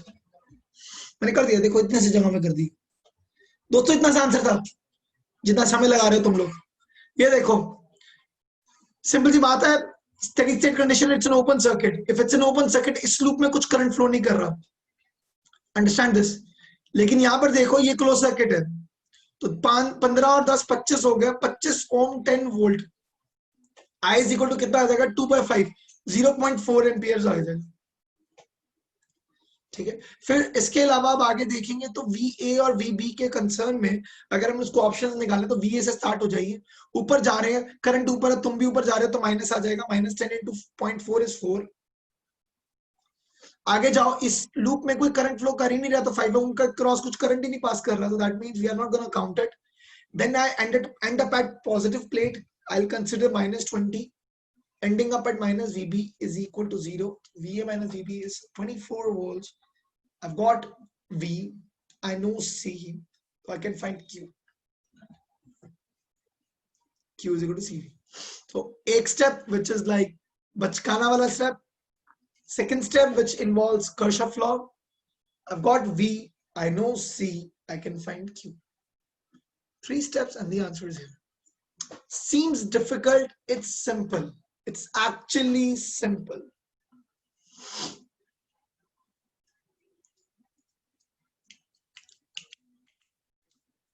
I hope सबको समझ आया है.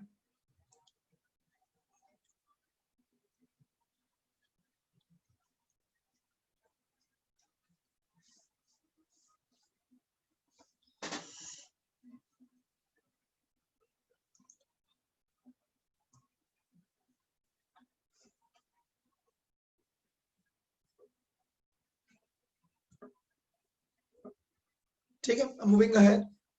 I'm moving ahead with potentiometers and the Wheatstone, the meter bridge. But I'll explain you again, किसी को नहीं समझ आया. See, it's in the steady state condition. Steady state scenario says capacitor capacitor acts as an open circuit. So it's an open circuit, so this is no loop. This becomes an open loop. This is a closed loop. This is a closed loop, तो closed loop पे normal V is equal to IR लगा दूंगा, तो मुझे I मिल जाएगा बच्चा. I is equal to V/R. V is 10, R is 25. Divide कर कितना आ जाएगा? 2/5, which becomes 0.4 amperes. I'm very clear about this. अब तुम VA और B इस कैपेसिटर के क्रॉस पोटेंशियल ड्रॉप निकाल लेते हैं. खत्म हो गया बात. VA -10 × 0.4 4 आ गया. इसके क्रॉस कोई करंट फ्लो नहीं कर रहा क्योंकि ओपन सर्किट था, तो 5 ओम के क्रॉस कुछ करंट नहीं है, तो कोई पोटेंशियल ड्रॉप नहीं होगा. पॉजिटिव प्लेट को हिट करोगे तो माइनस साइन लगाऊंगा, -20. You are ending up at point B, तो -VB इज इक्वल टू 0 कर देंगे.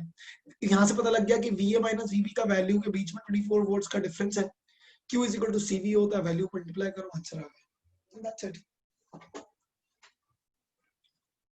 ठीक है, आई एम मूविंग अहेड. ठीक है, आई होप इट्स क्लियर. बाकी स्टिल अभी किसी को डाउट रहेगा, I am recording this session, you can watch it again. ठीक है, कोई प्रॉब्लम नहीं है. But I will obviously recommend कि आप लोग इस सब का एक छोटा सा कंप्रेस्ड पार्ट अपनी नोटबुक में नोट्स में डाल के रख दीजिए, ताकि जब रिवीजन करने लगे तो आप लोगों को सब कुछ याद ना करना पड़े. थेवेनिन्स प्रॉब्लम के लिए भी एक क्वेश्चन, छोटा सा क्वेश्चन लिख लो, इसकी आंसर की, इसका gist of the whole entire chapter एक पेज की जगह 2 पेज में कर लो, कोई प्रॉब्लम नहीं, क्योंकि आप लोगों को एग्जांपल्स के तौर पे कुछ सर्किट्स को ड्रॉ करना पड़ेगा। तो जस्ट बनाइए और छोटा सा बना के छोड़ दीजिए, ठीक है। That is gonna help you when you are gonna revise, कि आपको एक की जगह 2 पन्ने पढ़ने, लेकिन वो 2 पन्ने आपको पूरा चैप्टर का कॉन्सेप्ट मैपिंग दे देगा, which is really really important, ठीक है। गुड, चलिए आगे बढ़ते हैं आज क्या। Okay fine, cool, let me move ahead and now the simple things comes up। बहुत आसान चीजें आने वाली हैं अब लाइफ में, थोड़ी सी लाइफ आसान होगी। मैंने बहुत टेंस अप कर दिया था आज शुरू से ही, माहौल आरसी सर्किट का माहौल थोड़ा सा रहता है इंटरेस्टिंग सा, ठीक है, लेकिन अभी थोड़ा सा लाइटन करते हैं। पहले तो भैया ये तो सब जानते ही, इसके बारे में ज्यादा वैसे बात करने में नहीं वाला हूँ। Meter bridge is directly application, लेकिन बेटा बहुत क्वेश्चन आते हैं जेईई मेंस और नीट में मीटर ब्रिज और पोटेंशियोमीटर के ऊपर। तो नीट और मेंस दोनों वाले बच्चे भैया इनके क्वेश्चंस को सीरियसली लेके जाइएगा। इनफैक्ट एडवांस में भी और सेम गोज विद एम्स में भी आते थे, खास करके पोटेंशियोमीटर के क्वेश्चंस, क्योंकि वो थोड़े से कंफ्यूजिंग होते हैं, ठीक है। तो मैं आज आप लोगों को कोशिश करूंगा कि आप लोगों की सारी कंफ्यूजन दूर कर पाऊं, ठीक है। नहीं हो पाया तो डू लेट मी नो, मैं देख लेता हूँ, कोई प्रॉब्लम नहीं है। Anyhow let's move back and meter bridge. पहले सिंपल चीज देखते हैं। तो मीटर ब्रिज हम लोग जानते हैं कि कुछ इस तरीके का अजीब सा स्ट्रक्चर दिखता है। एक ऐसी असेंबली है जिसमें हम लोग व्हीटस्टोन ब्रिज के सर्किट्स को प्रैक्टिकली प्लेस कर सकते हैं, ठीक है, which gives us the complete idea कि कैसे काम हो रहा है, कैसे चल रहा है। ये रहा दोस्तों,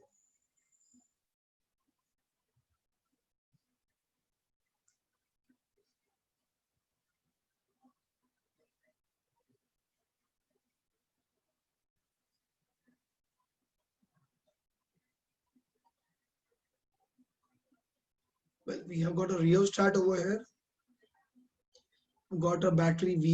This is since it's a meter bridge, so I'll put it in the quotation. Meter मतलब 1 मीटर वायर है। आप यहाँ पर कोई भी एक गैल्वेनोमीटर फिट कर दीजिए, वो गैल्वेनोमीटर एक नल पॉइंट देगा, ठीक है। मान लीजिए ये लेंथ L है, तो ऑटोमेटिकली ये मीटर ब्रिज है, तो सेंटीमीटर्स में देखा जाए तो ये बाकी कितना रह जाएगा, 100 माइनस L। इस रेजिस्टेंस का नाम P, इसका Q दे देते हैं। बाकी बच्चा बहुत आसान है। मीटर ब्रिज मतलब क्या कहता है, this upon this is equal to this upon this, बिल्कुल वही है। P upon L is equal to Q upon 100 minus L। तो इसी को आप अगर शफल करेंगे तो क्या लिख सकते हैं हम लोग लिख सकते हैं P upon Q is equal to L upon 100 minus L भी लिखा जा सकता है। P upon Q is equal to L upon 100 minus L। That's it, nothing much, done with it. I hope clear हुआ, ठीक है एवरीवन, श्योरली, ठीक है। तो ये आ गया भाई, मैं इसके बारे में बात नहीं कर रहा हूँ यार, क्वेश्चन ट्राई करो, आगे बढ़ो, मैं नहीं कर रहा कुछ, ठीक है। Not even solving a particular problem over here, it is really simple. मैं इसके बारे में बात भी नहीं करूंगा, बहुत स्ट्रेट अवे क्वेश्चंस आते हैं, आपको डायरेक्टली वैल्यूज पुट करनी है and you will get the answer. Suppose बोलो मीटर ब्रिज की जगह कुछ और दिया हुआ है, बस ब्रिज है, ठीक है, फिर ये L कैपिटल L लेंथ की होगी, तो आप रेजिस्टेंस ऑफ द वायर और लेंथ के साथ मतलब आप समझ रहे हो। मान लीजिए मीटर ब्रिज की जगह कहता है L लेंथ की वायर है एंड उस वायर की पूरी रेजिस्टेंस Rw है, रेजिस्टेंस ऑफ वायर। तो जहां पे आपको नल पॉइंट दिखेगा गैल्वेनोमीटर में, आप वो लेंथ ले लीजिए। तो आप क्या करेंगे, उस लेंथ L की रेजिस्टेंस निकालनी है, तो आप कैसे निकालेंगे, resistance of wire upon length of wire into small l, sorry, और 100 माइनस L, यहाँ वो जो भी पेंडिंग लेंथ है L2 लिख देता हूं मैं, L1, और बाकी क्या होगी, capital L minus L1, so that becomes resistance of wire upon total length into L minus L1। आप समझ रहे हैं, किसी क्वेश्चन में 100 सेंटीमीटर की जगह उसने बोल दिया कि 80 सेंटीमीटर की वायर है, तो उस केस में क्या करेंगे हम लोग, जो भी रेजिस्टेंस ऑफ वायर दी होगी, लेंथ ऑफ वायर दी होगी, बस रेशियो निकाल के आप मल्टीप्लाई कर दीजिए, जो भी नल पॉइंट लेंथ आ रही है उससे मल्टीप्लाई करके डायरेक्टली रेशियो निकाल सकते हैं। That implies P upon Q is equal to RL1 upon R 100 minus sorry capital L minus L1, ठीक है। वहां से हमारे को कंप्लीट सोल्यूशन मिल जाएगा इस प्रॉब्लम का। I think I am clear with this, मुश्किल नहीं होनी चाहिए यार इसमें।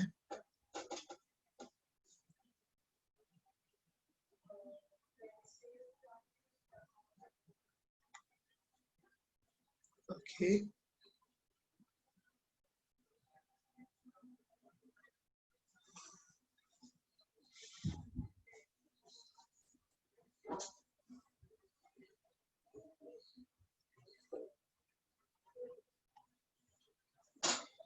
guys, last point, potentiometer.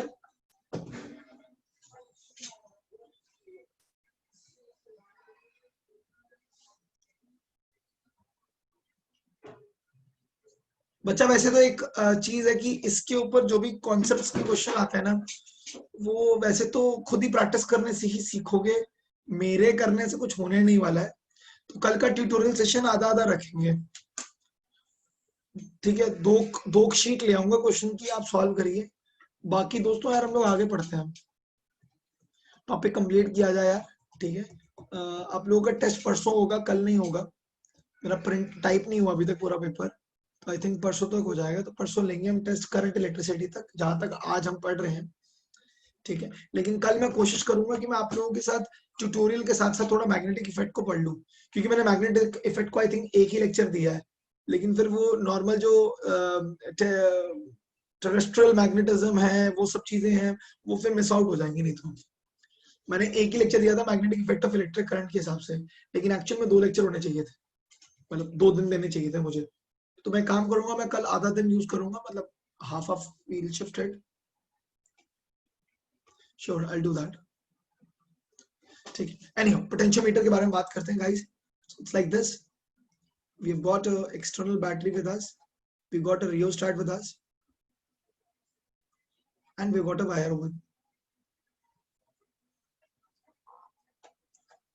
So best part होता है कि there is another battery over here, placed over here. It might have a resistance, it might not have a resistance, doesn't matter much. Resistance series में होता है, that doesn't matter. Galvanometer and a null point. So this is capital E, this is E1, small r, RP, resistance of wire RW, length of wire capital L, ठीक है। यहां पर देखिए capital E का value E1 से ज्यादा होना चाहिए, पहली नोटेशन, ठीक है। जिसकी बैटरी ज्यादा रहती है that is known as primary circuit, and this is secondary circuit.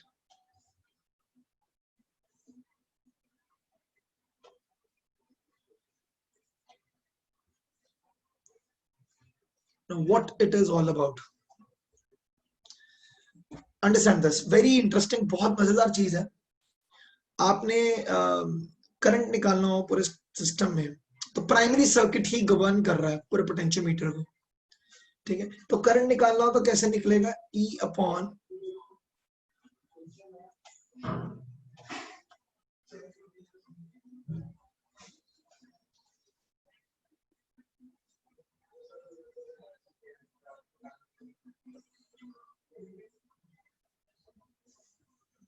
कोई प्रॉब्लम किसी को? अब वो कहता है ये जो नल पॉइंट वाला लेंथ आता है, मान लीजिए स्मॉल एल है, ठीक है। तो ये जो एल आता है, स्मॉल एल, नल पॉइंट वाला, ये कितना है, मतलब क्या है, ये फैक्टर है क्या? इतना समझ लीजिए, लैम्डा का मतलब होता है resistance of wire upon length of wire. अगर मैंने ये मैंने लिया रेजिस्टेंस पर यूनिट लेंथ। अब एक काम करता हूं, मैं इस लैम्डा के साथ अगर मैं स्मॉल एल मल्टीप्लाई कर दूं, that will B resistance R1, ये रेजिस्टेंस है, इतनी वायर का रेजिस्टेंस कितना होगा R1। R1 के क्रॉस पोटेंशियल कितना ड्रॉप हो रहा है निकाल लूं, E मत लिखो, मैं V लिख देता हूं,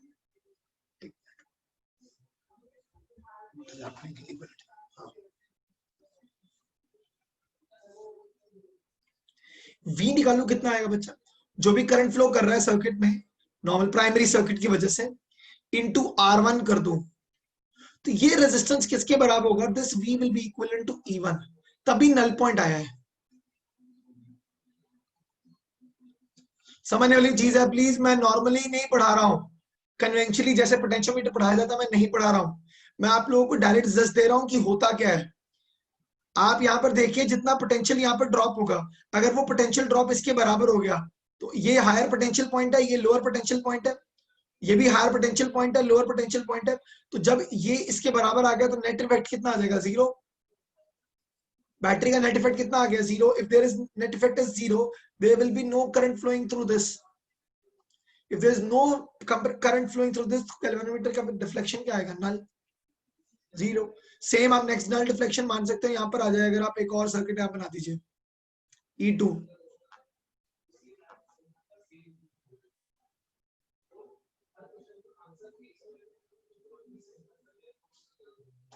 तो ये L2 आ गया, तो आप दोनों को कंपेयर कर सकते हो।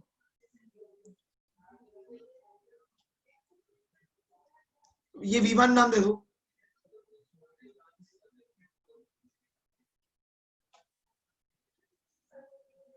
डिवाइड कर दो,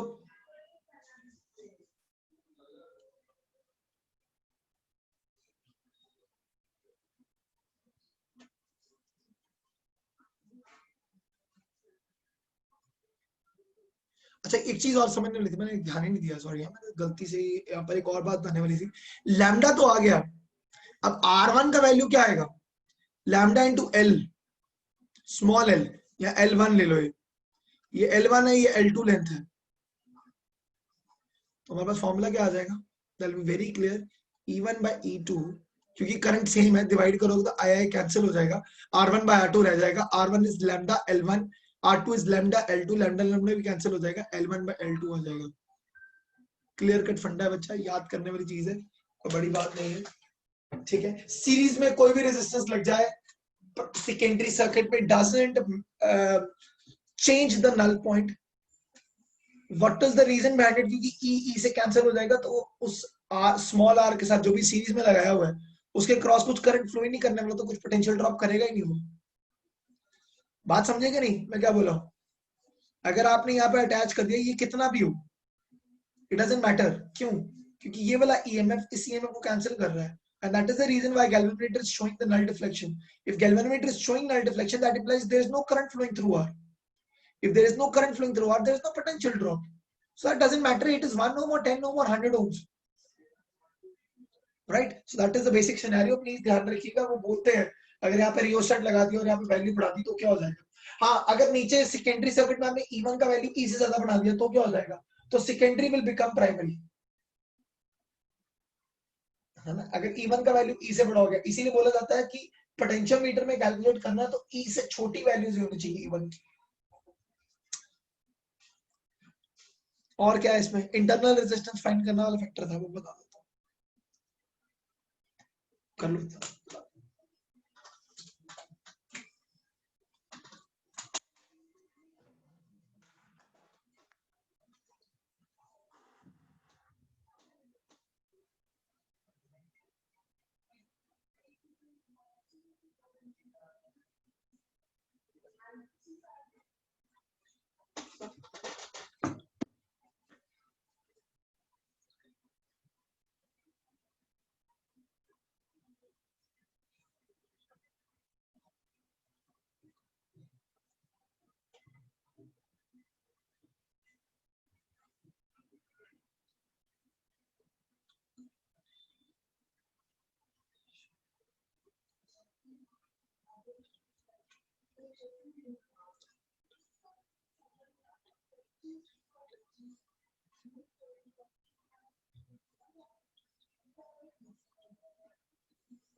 ओके, लिख लिया सबने? इंटरनल रेजिस्टेंस पे आता हूं मैं।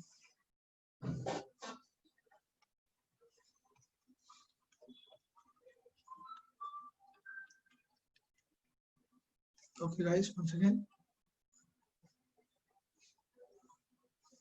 तो आपने रिजल्ट में बोला था कि क्यूब में अगर ऑपोजिट फेसेस का नेट फ्लक्स पूछा होगा तो वो 0 होता है। एग्जाम में भी क्वेश्चन पूछा था, बट उन्होंने बोला Q/3 एप्सिलॉन दिया था, तो नीट में 0 ही मार्क करे ना।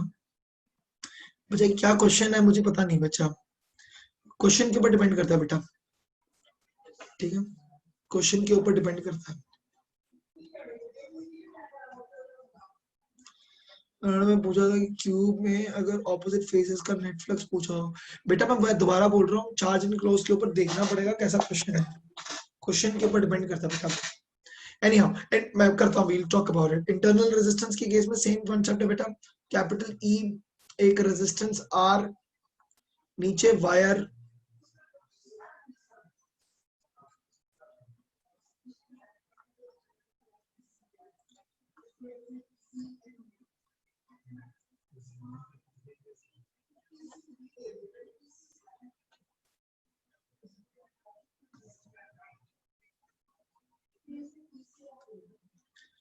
ऐसा सर्किट रहता है बेटा। एक बात समझ लो, अगर आपने इस स्विच को क्लोज कर दिया तो ये जो बैटरी, ये जो वायर के क्रॉस रेजिस्टेंस दिखेगा वो ई को काउंटर नहीं कर रहा, वो इसको देख रहा है। आप समझ रहे हो, यहां से अगर करंट आएगा तो ये वाला रेजिस्टर और ये वाली वायर की रेजिस्टेंस पैरेलल में होगी, तो पैरेलल में पोटेंशियल सेम रहता है। इन शॉर्ट जो आपको ईएमएफ की वजह से लेंथ मिलेगी वो मिलेगा L1, लेकिन जो V की वजह से लेंथ मिलेगी वो मिलेगी L2। प्रोपोर्शनलिटी डाल देता हूं मैं, लेंथ कम हो जाएगी। जब आप इस स्विच को क्लोज करते हो तो लेंथ पोटेंशियल दिखाएगा, कम हो जाएगा। तो आप डायरेक्टली लिख सकते हो E by V is equal to L1 by L2। अब E मतलब क्या हो गया, I into R plus R, है ना, I into R, E1 लिख देता हूं मैं इसको। अब E1 का मतलब क्या हो गया, करंट कुछ फ्लो कर रहा है R plus R, और इसमें भी करंट आएगा I dash capital R, I dash और I dash कैंसिल हो गया, L1 by L2।